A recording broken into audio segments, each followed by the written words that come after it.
Welcome to today's South-South News. I'm Bill Miller. One of the main goals of South-South News has been to focus attention on the United Nations Millennium Development Goals, goals to reduce poverty, to make sure that every primary school child gets a decent education. My guest today is someone who's very knowledgeable of the Millennium Development Goals. Anita Sharma is with the United Nations Foundation, and Anita heads up the United Nations Foundation's Millennium Development Goals Initiative. Anita, welcome to South-South News. Hi, Bill. Nice to be here. Good to see you again. I appreciate you being with me today. Let's talk, we're going to get into the Millennium Development Goals and the two that are of great interest to you, but let's talk a little bit about the UN Foundation. What exactly is the UN Foundation? Why was it started? When was it started? And who started it?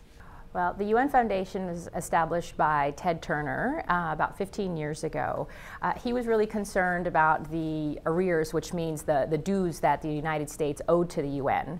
And he said, you know what, I'd like to help support the UN and its causes. I really believe in it, and I want to give $1 billion to the UN. Well, you can't just write $1 billion check to the UN. So what we did instead, or what he did instead, was to establish the UN Foundation. And what we do is we work to improve US and UN relations and also to support UN causes. And so some of those major causes are issues relating to climate change, women and children's health, peacekeeping issues, and human rights. Mm-hmm. So Ted Turner really launched this. And of course, by doing this, he contributed a third of his total wealth, $1 billion. He had $3 billion, and he gave $1 billion to set up the foundation. But he also, I think, threw down the marker. He laid down the gauntlet and encouraged other billionaires, such as Bill Gates and some of the others, to really get involved and doing a lot more to help create a better world. Right, so he was one of the first mega philanthropists, as you could say, and he really put his money where his mouth was. And one of the things he did was to encourage the building of public-private partnerships at the UN, and saying, you know, yes, the UN is made up of member states, but because we live in such an interconnected world, everybody has a stake in trying to make the world a better place. And so what the UN Foundation also does is broker those types of partnerships. So we're doing a lot of work with the private sector, with the business community, with foundations, with civil society groups, faith groups, and helping them have an entree into the United Nations. And of course, the United Nations consists of the 192 governments of the world, but governments can't solve these problems by themselves. And we've come to the conclusion you've got to have the involvement of the business sector, which has much more money than governments will ever have, as well as the non-governmental organizations, the faith-based groups, service clubs like Rotary International, Lions International, Kiwanis International. They all have a role to play, and they're certainly getting involved and getting much more involved today, I guess, than they were 15 or 20 years ago. Sure, and I'll give the example of one of the Millennium Development Goals, which focuses on infectious diseases and health, malaria. Malaria is a major killer of children under the age of 5, and you contract malaria through mosquitoes. And what we are trying to do now is work with a whole range of partners to provide insecticide-treated bed nets, so that people put the nets over their sleeping areas, and so they're protected from malaria. Now, that was something of an initiative that was started at the UN, but then very quickly spread throughout the United States, in the sense that faith groups were raising funds in their churches and then sending money, so it's $5 can purchase a bed net for someone in need. Another major philanthropist, Ray Chambers, has been spearheading this effort with an organization called Malaria No More. And he was just honored as one of Time 100's most influential people of the year for all of his efforts. Everything you've been talking about ties right into the Millennium Development Goals, so why don't we move to them? The countries of the world, the majority of them, I think about 187, 189, came together in New York in the year 2000. They developed the Millennium Development Goal program. Tell us a bit about that. What is the Millennium Development Goal concept? Sure. 2000 was a really historic occasion at the United Nations, when all of the world leaders, as you mentioned, came together to make their pledge to end global poverty. We have been talking about different approaches to development assistance throughout the 90s, but this was the first time that leaders decided that we needed to codify, meaning we need to identify what the problem is and then focus on how do you address it. The Millennium Development Goals are really things that we in the richer world take for granted. It's access to education, as you mentioned. It's access to basic health services. It's empowering women. It's improving access to avoid hunger, job creation, sustainable the environment because of water and clean sanitation. So there are 8 goals, and they are identified by kind of clear targets, saying, for example, the work that I'm doing now on women and children's health, that we will work toward reducing both child mortality and maternal mortality by 2/3 by the year 2015. Now, when they were set up, 2015 seemed a long ways away, but here we are now with only 5 years to go, and some of the goals have been, we've been making a lot of progress, others not so much. But I would say what has been just remarkable and historic about it is the fact that the entire world is working in support of these goals to help end global poverty and make the world a better place and really provide human rights for everybody on the planet. And that was one of the key items that was included in the whole Millennium Development Goal concept when it was set up. It put it on a timeline. Instead of just talking about it in general nebulous terms, they said, let's accomplish these by 2015. Let's reduce abject poverty by 50% by 2015. So you had a goal that was specific. You could see, you could track it, you could measure it to see how well the countries were doing. And as you mentioned, it's a mixed bag. Some countries are moving along very well in some areas, some are not moving in other areas. There have been great gains in some and setbacks. The countries of the world came together, I believe it was September 20th through the 22nd for the Millennium Development Goal Review Summit, 2/3 of the way through the cycle. What did they discover? What were some of the outcomes of that meeting? And did they come out super energized to really refocus attention on these goals? I think they came out energized, but I'm biased, because I work on these issues every day. But I think that people recognized that because of the crises that we're facing, both in terms of the financial crisis, climate change, food crisis, et cetera, that we cannot do business as usual. As you mentioned, we have set targets for these goals, but when these goals were established, they were done in a kind of an economic boom time. And we cannot do business as usual, so we have to accelerate progress. We have to recognize that we have done a good job at ending global poverty, or at least reducing it, but it is not sufficient, and especially is insufficient in areas, rural areas, very poor areas, marginalized areas, and women are still being left behind.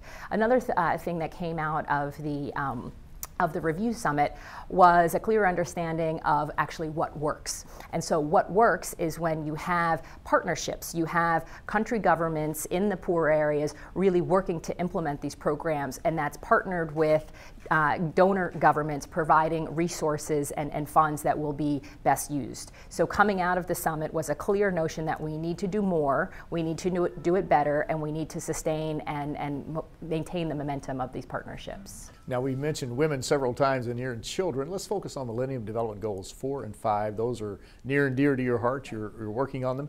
Tell us, first off, what they are exactly, and I know you referenced them a little earlier, and tie it into the every woman, every child concept that I think was set up by the Secretary General Ban Ki-moon. Is that correct? That's right. So one of the main initiatives to come out of the September summit was called the Global Strategy for Women and Children's Health, also known as Every Woman, Every Child.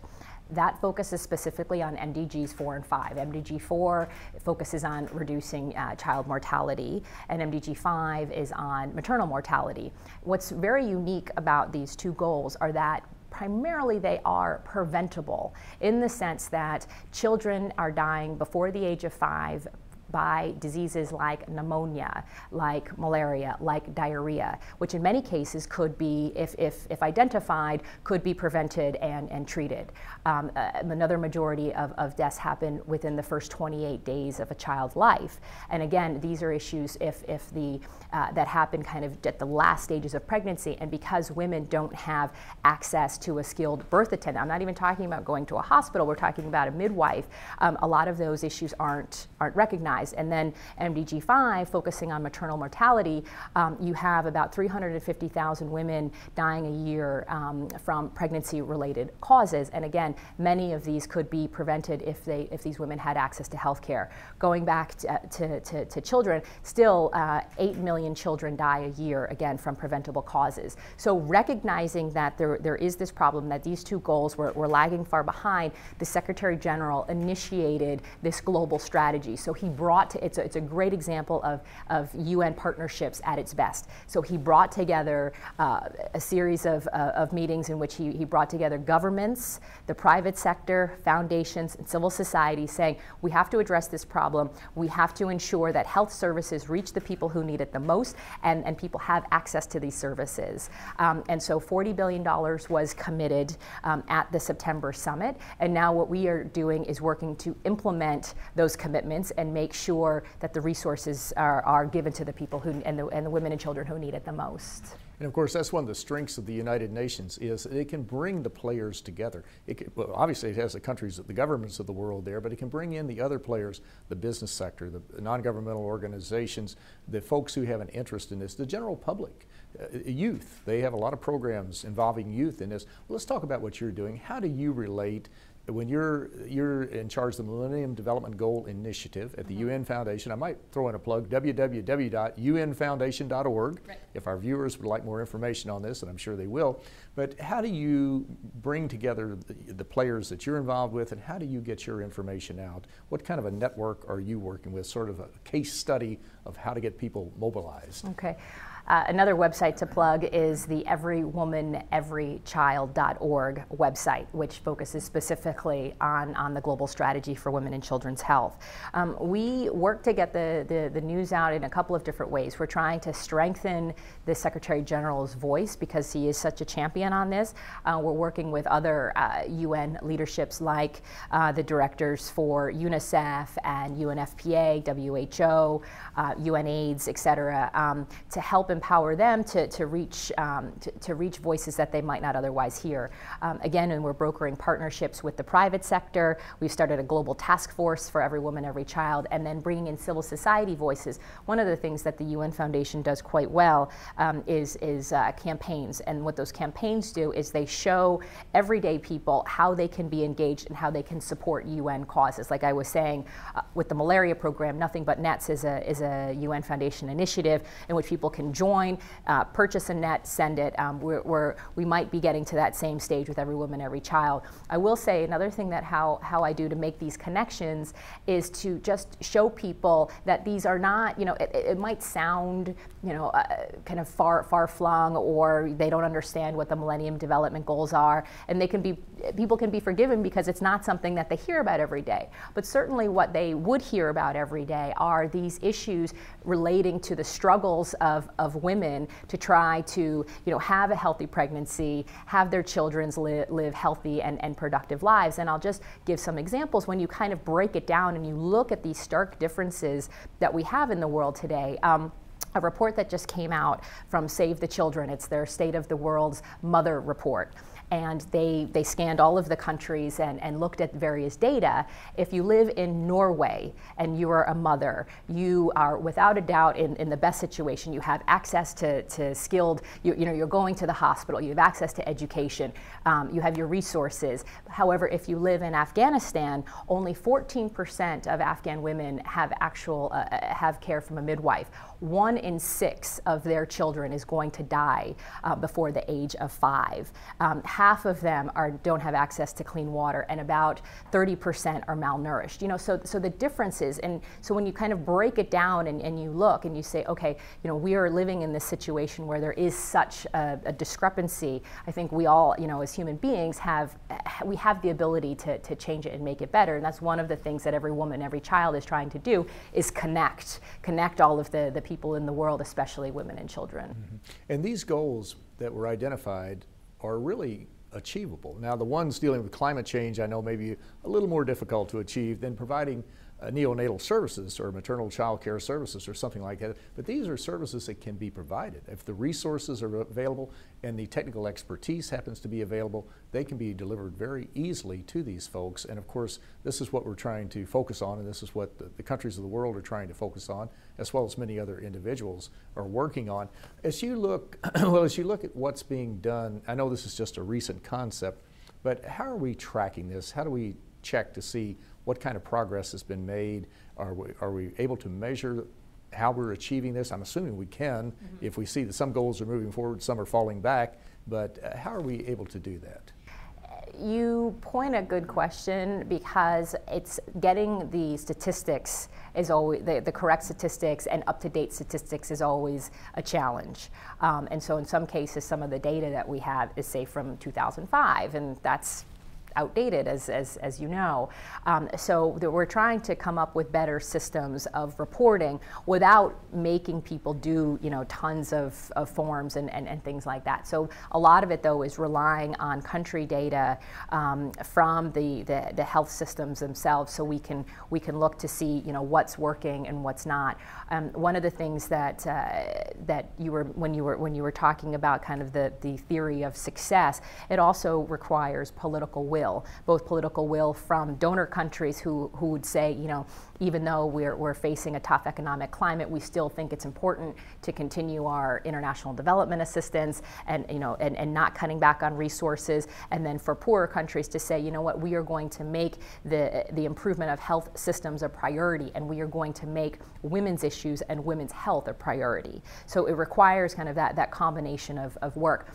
At the September summit this year, September 2011, there will be a one-year review, a one-year check-in to see how are we doing on the global strategy. And so countries will be providing data and information. So that's another opportunity for us to see, what's working, what do we need to recalibrate. Well, it's good that they're focusing more on it and actually looking at what's being accomplished, and again, where they need to redouble their efforts to make sure that we move forward in this area. Now, we've talked about a lot of different groups: service clubs, non-governmental organizations, the private sector, business folks, but we haven't talked about youth. As I read in the UN materials and what have you, and some of the other materials, it seems like the youth are getting much more involved in looking at the Millennium Development Goals. They're very concerned about climate change overall, and this is not just in the United States, but around the world. What are you doing in the area of involving youth, and what could be done to get more youth involved? Yeah, it's going to be trite if I say this, but because youth are our future, we need to invest in them and we need to engage them. And I think we do a pretty good job of that. Maybe not so much within the UN itself, because the UN kind of tends to like to talk to statesmen, stateswomen, heads of state. But increasingly, they have incorporated youth into some of their programs. This past year was the Year of the Youth, and there was a special session in which young people were brought in to talk to the Secretary General, to tell him of what their needs and hopes were for a UN. So those are some of the ways. We're also doing a lot of work with Model UNs, and I just spoke recently at a Model UN conference because they did a special session on the MDGs. So that's another way. People can join United Nations associations. There are chapters around the world, and they have a special branch for young people. It's called YPIC, Young Professionals in International something, so that's careers, yeah. Like that. so that's an opportunity for young people. They can also get involved with Every Woman, Every Child, and in terms of helping us to make pledges and then to reach out to governments. So I think there's a lot of opportunity. They're super engaged, and we really need their voices and their energy to help us achieve the Millennium Development Goals. And as you were going through that litany there, a great litany, and I really appreciate that. A couple of other websites came to mind. People can go to www.un.org and they can tap into, I think the Cyber School Bus is on there. The Department of Public Information has that on there, and of course that's will be of interest to students.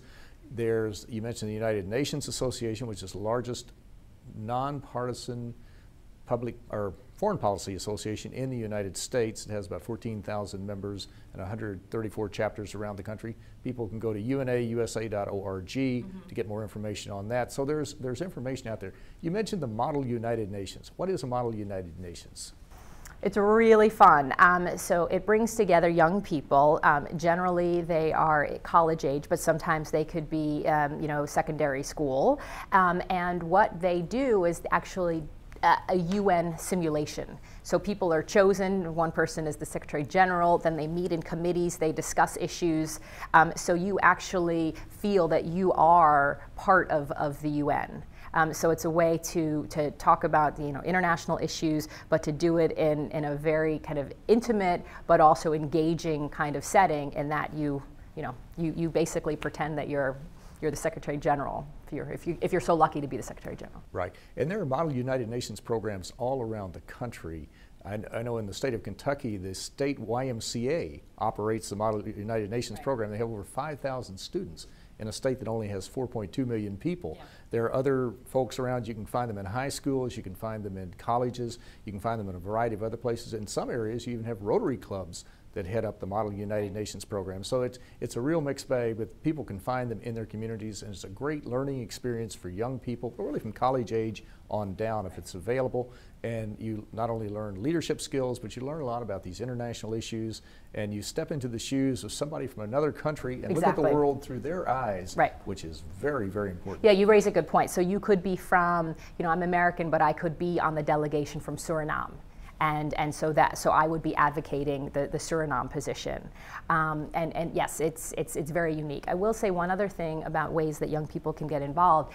Through the UN Foundation's website, we run a series of, as I was mentioning before, campaigns, which young people especially have become really, really supportive of, because you raise awareness, you raise funds, you do activities which support UN causes. So like I was saying, the one on malaria is a big one. We're also doing a campaign on vaccines because, as I was mentioning before, there are 2 new vaccines coming out for pneumonia and for diarrhea, which will help prevent those children's deaths that I was saying. And so obviously you need to raise funds for these vaccines. We also do political advocacy, so that you can get in touch with if you're in the United States, you can get in touch with your representative or tell President Obama that you don't want to slash the international affairs budget and you want to make sure that the UN funding is maintained. So if you want to be a bit more political in your advocacy. There's a new initiative called Girl Up, which works with teen girls in the United States, working to support teen girls in the developing world. Their new campaign is working to end child marriage and to say, I should be in school, I shouldn't be married at the age of 12, for example. So there are a lot of tangible ways for people to get engaged. There certainly are, yes, and you mentioned several of them right there. That's great. And again, you can get this information on unfoundation.org. Yes. They can go to that website and follow up on it. But there are so many things that we could do. Now, as you look into the future and look into the crystal ball or over the horizon, however you'd like to look at it, what do you think we should be doing that maybe we're not doing today? I know money plays a large part, and no matter what people say, well, we don't always need money for these projects. Well, you do, and to a large degree. You have to have schools, you have to have competent teachers to put children into school. I mean, but there are cheaper ways to do it, I guess. It varies from area to area, but what do you think we should be doing as we move into the last 3 or 4 years of the Millennium Development Goal cycle before 2015? It's going to be tough. We were saying that the goals are achievable, but in the reality is kind of given the pace that we are on, not all the goals will be met. And they won't be met because there's not enough financial resources, there's not enough political will, and there's just not the capacity to get it done. So I think, if I were to take out my crystal ball in 2015, I would say, we have to be prepared for that. And also to say that if we don't achieve all these goals by 2015, it's not admitting failure. It's just saying, we had set out these goals, they were aspirational, but we set them with strong targets.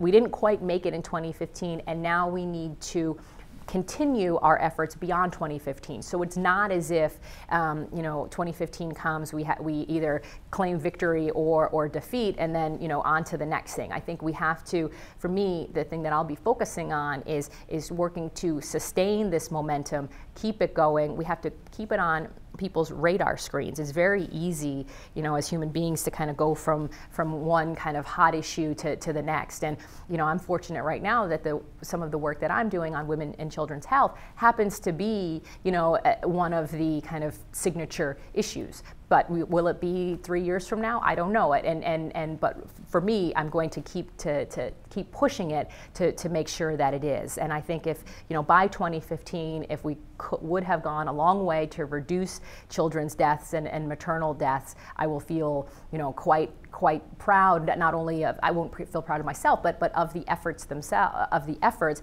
and the fact that we were able to bring in these big partnerships to achieve it. And I think by doing that, it'll make the world, as we hear about population ever growing, so the world is becoming a much larger place, but it will still feel much smaller and much more connected because of the work that we are doing in support of one another. And that's the important thing to remember. We're not going to achieve all of the goals, all 8 goals. Every country of the world won't have a 100% achievement rate, but the fact is, had they not established these goals back in 2000, had they not focused attention on them over a 15-year period, had they not mobilized the resources, the world would be in a much worse shape today and in 2015 than it will be in 2015 had we not done all of this. Yes. So that's the important thing to remember. We have to continue our efforts, but not be discouraged because we're not going to achieve all of them. Well, Anita Sharma, I really appreciate this. You're the coordinator for the United Nations Foundation Millennium Development Goal Initiative, and I want to thank you so much for a very interesting and a very informative program. Thanks for having me. Thank you. I'm Bill Miller. Thank you for joining us on South South News.